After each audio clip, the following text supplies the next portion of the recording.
Welcome back, Storytimers. Today's read aloud is Oh No, Bobo by Donna David and Laura Watkins. Everyone in the jungle was fast asleep. Everyone except for Bobo. His branch was too hard. The bark was too scratchy, and a knobbly bit was digging in his ear. What Bobo needed was a pillow. He leapt up from his branch, and soon he was swooping and swinging through the hushed jungle. A flash of red caught his eye. Bobo stopped and stared at the sleeping parrots. He reached out to stroke their soft feathers. "Oh no, Bobo, please don't touch my feathers," squawked Troy the parrot. But Bobo really needed a pillow. So very gently he pulled out one of Troy's feathers. Squawk! Troy flapped his wings angrily. Parrots were too noisy to make a perfect pillow.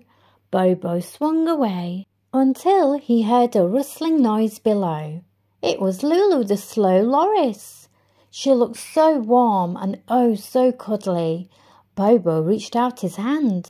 "Oh no, Bobo, please don't stroke me," said Lulu. But Lulu looked so comfortable. Bobo very gently laid his head on her. Perfect. But Lulu slowly turned her head and... "Youch!" screamed Bobo.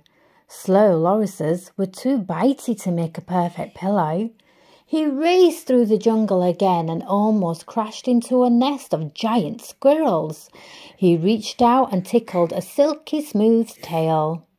"Oh no, Bobo, please don't touch my tail," cried Sammy the Squirrel. But Bobo didn't listen. He scooped Sammy up in his arms and pulled out a tuft of hair. Sammy was not happy. He lifted his tail, aimed his bottom and... Bobo dropped Sammy in horror. Squirrels were too stinky to make the perfect pillow. Tired and grumpy, Bobo trudged through the jungle. How was he ever going to sleep now? Then everything started to shake. A low rumbling came through the trees. "I can't sleep," came a thundering voice. "I need a pillow." "Me too," cried Bobo. He leapt through the bushes and found a herd of sleeping elephants. Except for Elsie, who was still awake. "Whoosh! Orangutan," giggled Elsie. "You're so soft and velvety." "Oh no," said Bobo. Elsie stroked Bobo. "You're so bushy and silky smooth." "Oh no, no, no," shouted Bobo. She wrapped him up in her trunk. "You're so warm and cuddly." "Ah!" bellowed Bobo. He launched himself out of Elsie's trunk and landed tangled up in a pile of leaves. "I want my mummy," cried Bobo. Elsie reached out to pick Bobo up just as her dad woke up. "No, no, Elsie," he said.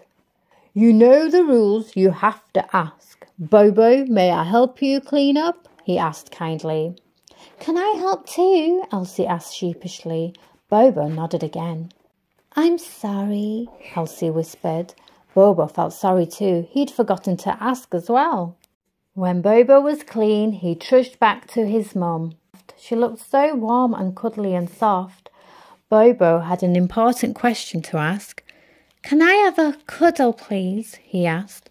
Mum nodded sleepily and Bobo crawled into her arms. He found the perfect pillow after all. Thank you for listening and don't forget to like and subscribe and I'll see you next time. Bye-bye.